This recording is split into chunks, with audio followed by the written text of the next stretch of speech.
Today is expected to be a happy day for me, a day that I should roll out the drums and dance in happy celebration of a father, supposedly to be dear to me, but to whom I seem do not owe much gratitude. Long before I was born, I learned it was my adopted grandfather that was in charge of the family fortune, an age-long inheritance from our forefathers. Adopted Granny, as they called him, tried everything within his power and ability to manage the inherited huge fortune. Though his reign was considered to be harsh, draconian, and led to the erroneous amalgamation of different companies of conflicting product lines, there still existed relative peace and development. I was told that because my immediate family and the workers of the companies he amalgamated were not happy with him, they pressurized him to hand over the family business to a legitimate child, a real son of the soil. It just so happened that my father, born in 1960, was the only child who could inherit the family fortune.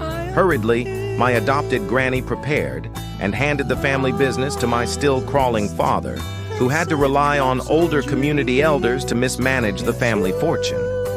Soon after, a series of crises debarred the progress of the family business until a group of armed men violently took over the running of the business from 1966 till 1979. It was only public outcry and international pressure that made the armed gang release the business to my father again. My father was 19 years old when the armed gang handed over the fortune to him. By then, many hidden treasures had been discovered to further boost the family fortune, to the extent that one of the leaders of the armed gang publicly announced that our problem was not money, but how to spend it.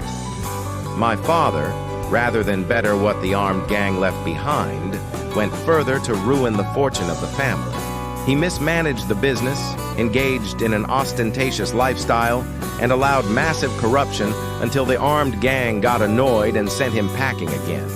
Rather than make life better for family members, this armed gang ruled recklessly and further plundered the family fortune. My father was again allowed to come back in 1999, but rather than sober up and work towards bettering the life of his offspring, he was only interested in personal gains and left tales of woes to others.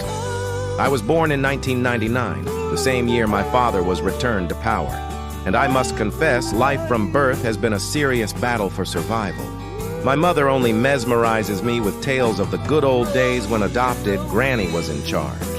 She told me how much God has blessed the family, but that since my father took over the management of the inheritance, he has mismanaged a golden opportunity to make life better for all and sundry. As I grow, I read about how other fathers have managed the little God gave them to the benefits of all their family members and given them hope of a better tomorrow. This is unlike my father, who only derides me and my siblings about a non-existent hope. As a jobless graduate, I live every day of my life worrying about insecurity, a lack of basic amenities, and a very uncertain future. I am already thinking of running away like others do from my family compound to another family's compound, where there is genuine hope for a better life. Sincerely speaking, I am at a loss of how best to celebrate a father that failed to plan ahead for me and his other children.